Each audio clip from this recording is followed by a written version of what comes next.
Las lluvias siempre fueron consideradas una bendición del cielo. Cada centímetro de la tierra se alimenta de su frescura. Las 3/4 partes de la tierra son agua y casi su totalidad se concentra en los océanos, siempre en movimiento y transformación. Un fuerte temporal de viento, piedra y agua. Más de 500 autos dañados, más de 300 comercios completamente inundados. El ciclo del agua comienza con la evaporación del agua desde la superficie de los océanos y ríos y con la transpiración de las plantas y de los animales. El aire humedecido se eleva, se enfría y forma las nubes. Luego, el agua cae en forma de precipitación, ya sea en forma de lluvia, de nieve o de granizo. Un fuerte temporal de viento, piedra y agua. Más de 300 comercios completamente inundados. El agua parece acompañar un ciclo perfecto, pero algo está cambiando. Un fuerte temporal de viento, piedra y agua. Casas completamente inundados. El calentamiento global está modificando la intensidad, la duración y la frecuencia de las precipitaciones. Así como en algunos lugares las lluvias son regulares y predecibles, hay zonas donde el agua no cae en meses o bien se registran tormentas furiosas que en pocos minutos dejan a los campos y a las ciudades enteras bajo el agua.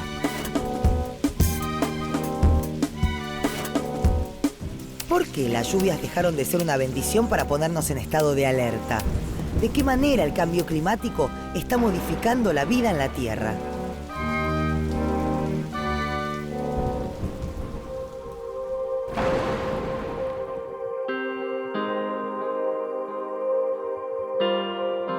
La vida en la Tierra es posible gracias a la energía que recibimos del Sol.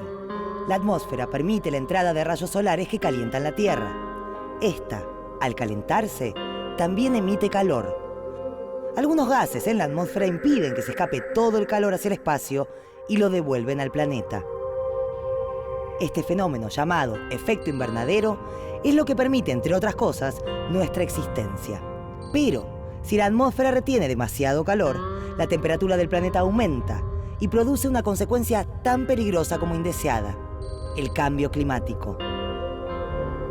Desde que descubrió el fuego e inventó la rueda, el hombre transformó continuamente su entorno en busca de bienestar. En esta búsqueda, logró grandes avances y descubrimientos, pero también alteró ciclos propios de la naturaleza. Las industrias, la producción a gran escala, el uso de máquinas pesadas y la quema continua de combustibles fósiles provocan un constante aumento en el volumen de los gases que quedan alojados en la atmósfera. Estos son los gases de efecto invernadero. El dióxido de carbono es uno de ellos y es el resultado de muchas de las actividades humanas.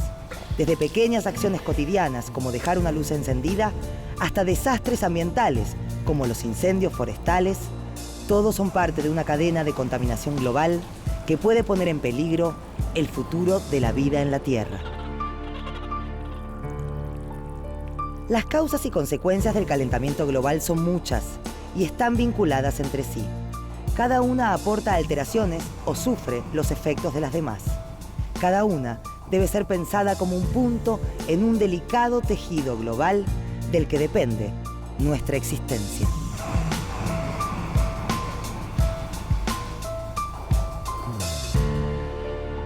Al variar la duración, intensidad y frecuencia de las precipitaciones, una amenaza latente son las inundaciones.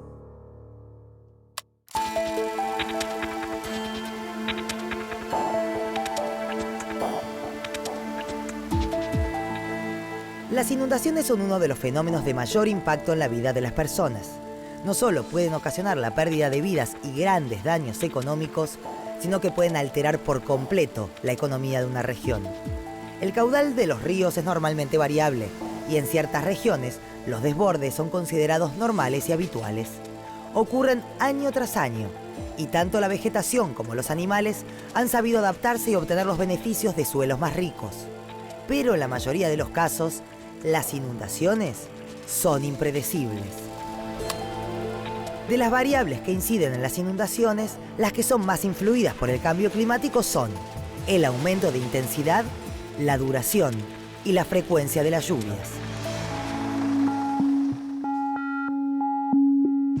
Hay un cambio en el patrón de las precipitaciones. ¿Qué quiere decir eso? Lo que quiere decir es que el agua que está cayendo en distintas zonas del planeta en cantidad media anual está cambiando. Podemos hablar de dos efectos que están teniendo lugar debido al cambio climático. Uno ha sido un incremento en las precipitaciones medias que ha tenido lugar, podríamos decir, de los años 50, 60, hasta fin del siglo pasado, pero ha habido incrementos significativos, podríamos decir del orden del 15%, que eso es mucha más precipitación. Eso entonces afecta a la zona este de nuestro país, esta zona litoral. El otro efecto importante tiene que ver con el incremento de las precipitaciones intensas.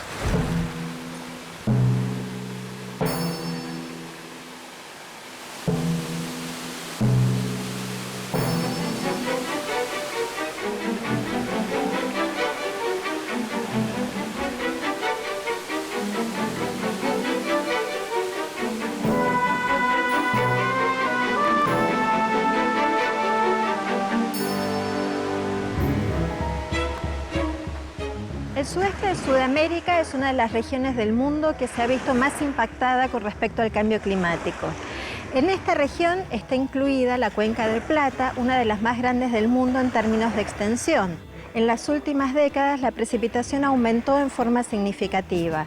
Acompañando este aumento de precipitación, también aumentó la frecuencia de eventos de caudal extremo o de inundaciones. La Cuenca del Plata está compartida por 5 países: Argentina, Brasil, Uruguay, Paraguay y Bolivia. La mayor parte, del orden del 46%, corresponde a Brasil, mientras que Argentina posee aproximadamente un 30% de la cuenca.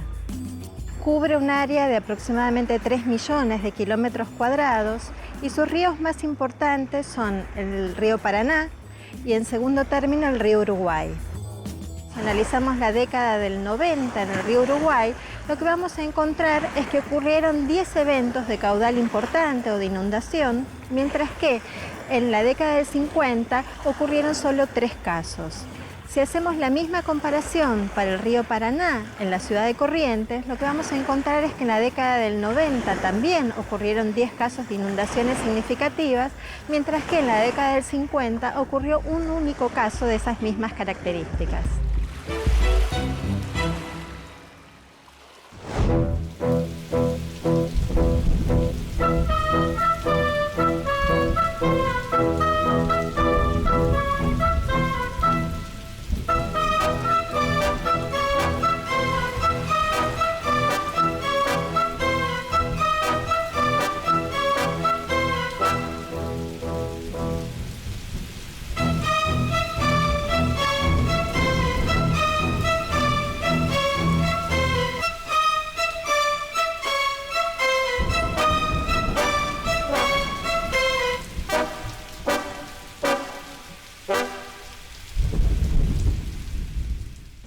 Una de las mayores preocupaciones que existe en la región con el cambio climático es sobre la Cuenca del Plata, porque la Cuenca del Plata es el hogar de una gran parte de la población del Cono Sur, es donde se produce la mayor parte de la producción agropecuaria, que es el sustento exportador de Argentina, Brasil, Paraguay y Uruguay, y es donde se genera la mayor cantidad de energía hidroeléctrica.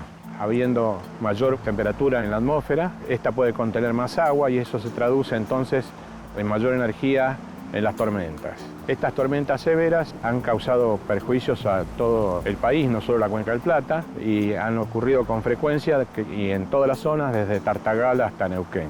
Los aumentos de las precipitaciones son más o menos del orden de 200 o 300 milímetros, depende de las zonas, desde la década del 60, pero han sido mucho mayores en proporción en la zona semiárida.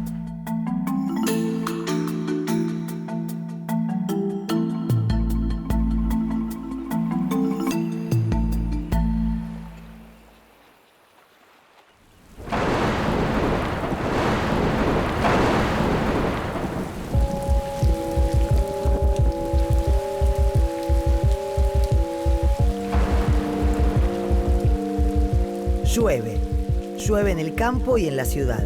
Y en las charlas de café, el culpable parece ser siempre el mismo, el niño. Pero, ¿qué es realmente el niño? El fenómeno del Niño no es un fenómeno nuevo, es un fenómeno natural que está impreso en el sistema.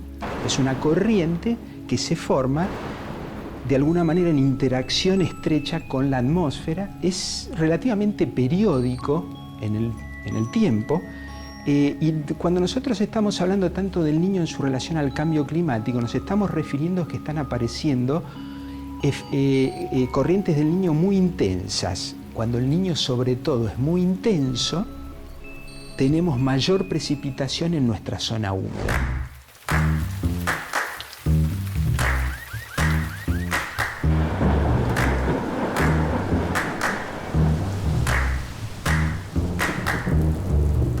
En los últimos 30 años empezamos a sentir los efectos del aumento de las precipitaciones debido al cambio climático.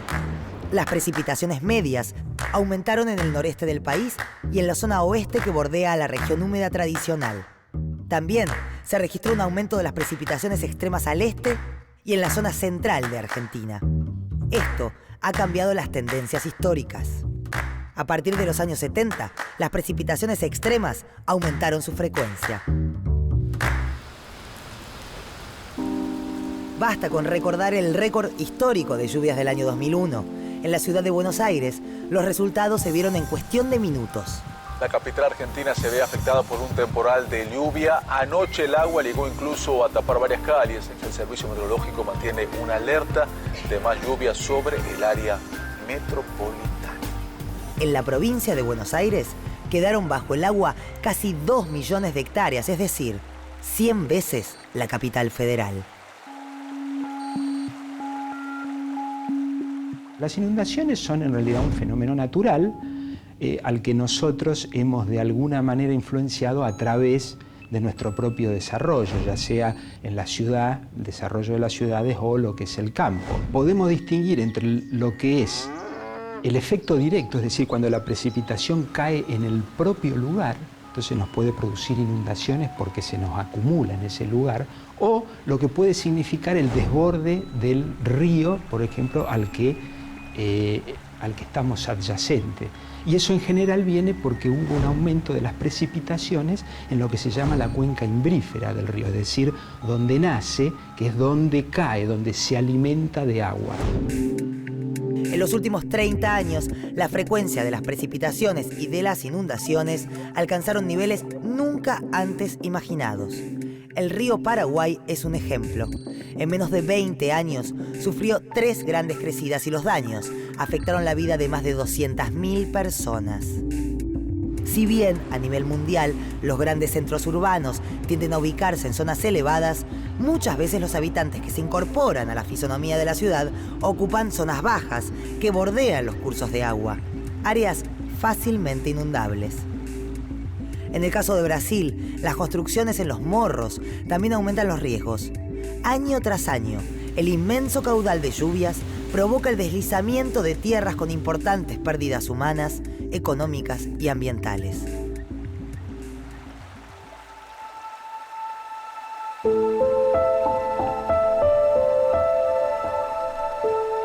Aquí en Santa Fe se respira tristeza, desolación, otra vez el espanto del agua adentro de la casa de tanta gente.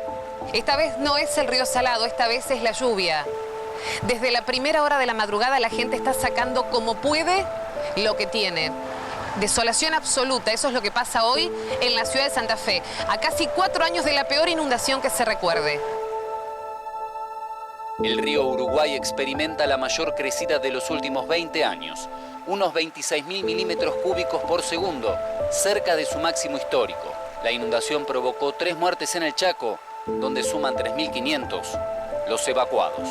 Esta gente, hace casi 4 años, vivió la misma pesadilla, con un poco más de agua, pero perdió heladeras, perdió televisores, perdió fotos, perdió sus camas, perdieron sus cosas. Las urbanizaciones introducen una perturbación muy importante en lo que se llama el ciclo hidrológico. El ciclo hidrológico es ese que se produce con el agua cayendo desde las nubes por precipitación, infiltrando, escurriendo, finalmente alcanzando el mar, donde es la fuente principal donde evapora el agua, genera las nubes y se cierra el ciclo. La urbanización es un gran disruptor de este ciclo.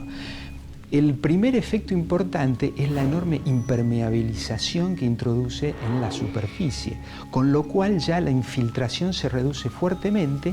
¿Y qué pasa? Esa agua queda en superficie. ¿Qué hacemos para que no se produzca una gran acumulación? Hacemos desagües, todo el sistema de desagües de las zonas urbanas. Los sistemas de desagües, por razones económicas y de mantenimiento, se diseñan para un cierto caudal. ¿Qué significa eso? Que indefectiblemente las zonas urbanizadas sufren inundaciones. Lo que estamos hablando en última instancia es cuál es el nivel de riesgo de las inundaciones. Y como el patrón de las precipitaciones está cambiando, lo que está pasando es que las ciudades o las zonas de las ciudades que fueron diseñadas para un cierto nivel de riesgo, ahora pueden estar experimentando un riesgo mayor. Y eso es una parte de los problemas que estamos experimentando.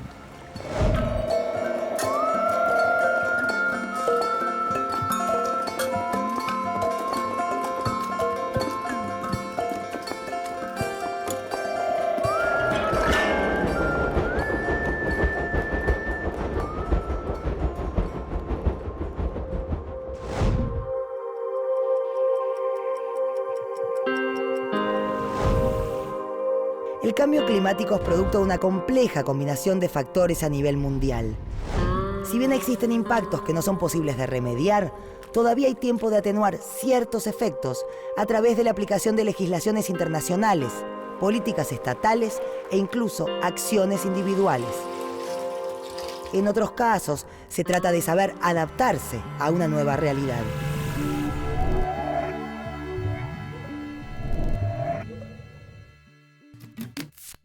Con el calentamiento global, las inundaciones se presentan como un riesgo a nivel global, pero toman características particulares en cada zona que se producen.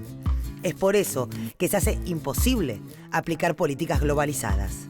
En la Cumbre de Cambio Climático de 2010 en Cancún, se creó un Fondo Verde del Clima que asigna financiamiento para que las poblaciones puedan adaptarse a los impactos del cambio climático y reducir los riesgos de los eventos climáticos extremos, como las inundaciones. En la Argentina, las fuertes inundaciones de las últimas décadas nos llevaron a tomar iniciativas a nivel local. Debido al alto grado de urbanización, el 90% de la población habita en apenas 800 localidades. Casi la totalidad de las ciudades de mayor tamaño están ubicadas junto a ríos y arroyos. Esto las hace más vulnerables a los efectos de las precipitaciones y desbordes. Para enfrentar los riesgos, Argentina cuenta con ciertas medidas. En el año 2006, y a partir de una iniciativa de la Subsecretaría de Recursos Hídricos de la Nación, se comenzó a trabajar en un Plan Nacional de Recursos Hídricos. Entre sus objetivos está resolver problemas como son las inundaciones y las sequías, la deficiente provisión de agua potable y de agua para usos productivos y de saneamiento urbano y rural. Existen actividades concretas, políticas nacionales, internacionales y acciones individuales que pueden realizarse para disminuir las emisiones de gases de efecto invernadero que aceleran el cambio climático. Como las precipitaciones no son fuente de emisión de gases de efecto invernadero, no existen acciones concretas de mitigación. En relación a esta problemática, las acciones que se llevan adelante están vinculadas con la adaptación y no con la mitigación del cambio climático. Cuando apuntamos específicamente a las inundaciones que se producen por lluvias excesivas, hay dos tipos de medidas clásicas. Una es aumentar la capacidad de desagüe de la zona, de modo de sacarla lo más rápido posible. La otra solución, que justamente trata de ponerle un límite a cuánta agua exportamos de la parte alta de la cuenca hacia la parte baja, es hacer una retención temporaria. Eso significa en términos conceptuales que disponemos de un volumen que está vacío generalmente y que es ocupado por el agua en forma transitoria durante el momento de la precipitación más intensa, de modo de hacer un desagüe, un desagote controlado cuando el pico de la tormenta pasa y entonces de alguna manera limitar el nivel de inundación que se logra.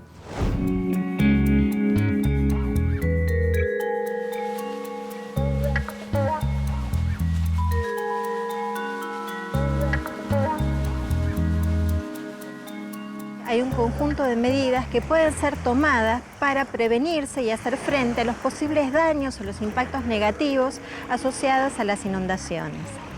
Estas medidas incluyen dos conjuntos importantes. Una constituyen medidas de orden estructural y está asociada a las obras de infraestructura que se pueden hacer para proteger a zonas ribereñas de las inundaciones.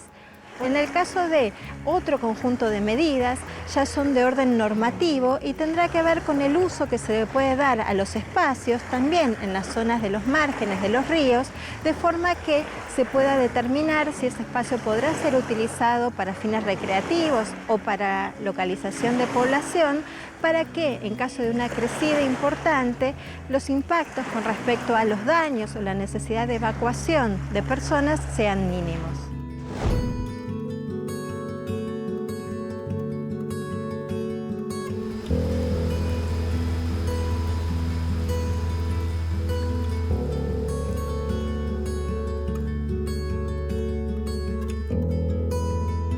En materia de adaptación, lo que queda por hacer fundamentalmente es fortalecer el sistema de alerta temprana mediante un mejor equipamiento, estaciones automáticas y extenderlo no solo a los grandes ríos de la Cuenca del Plata, sino a todo el país, que consiste en estaciones automáticas, modelos hidrológicos también que en tiempo real puedan hacer un aviso a la población aguas abajo en función de las tormentas que se están observando.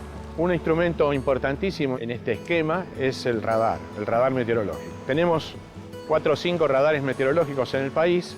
Una mayor disponibilidad de radares podría ayudar fundamentalmente en este problema. Por ejemplo, en algunas zonas de la ciudad de Buenos Aires hay comercios que saben que tienen que tener una compuerta porque algunas veces se inunda la calle. Ya hicieron un ejercicio de adaptación autónoma. Es típico escuchar hoy día, no lo era hace algún tiempo, no sacar los residuos cuando hay un alerta meteorológico. Pero eso hay que entenderlo, que es muy importante porque en última instancia la inundación de las calles va a producir el arrastre de esos residuos. La cantidad que nosotros estamos produciendo de residuos en una ciudad como Buenos Aires es fenomenal y eso necesariamente obstruye vías de desagüe.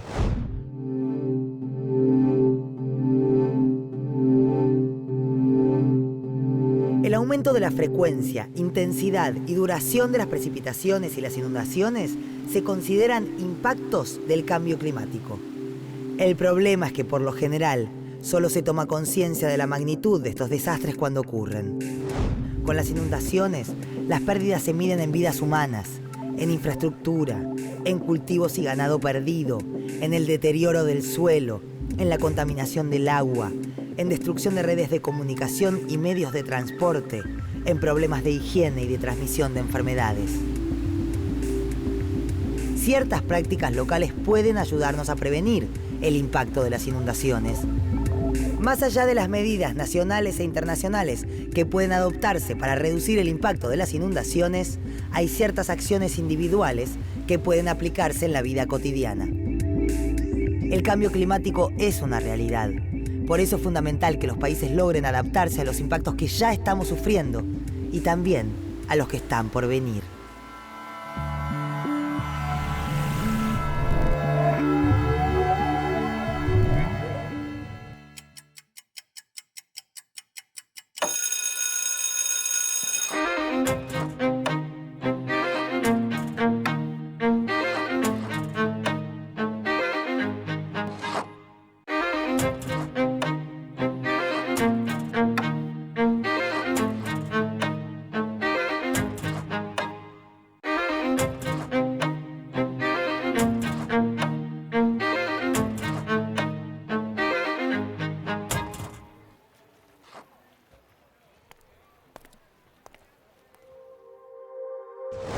El efecto invernadero es un fenómeno natural, pero la acción del hombre lo potencia al emitir grandes cantidades de gases de efecto invernadero a la atmósfera.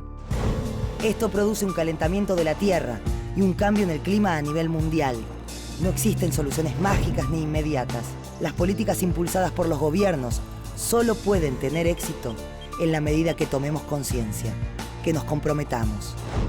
Las acciones individuales son fundamentales para atenuar el calentamiento global y el cambio climático. El cambio individual es un cambio colectivo.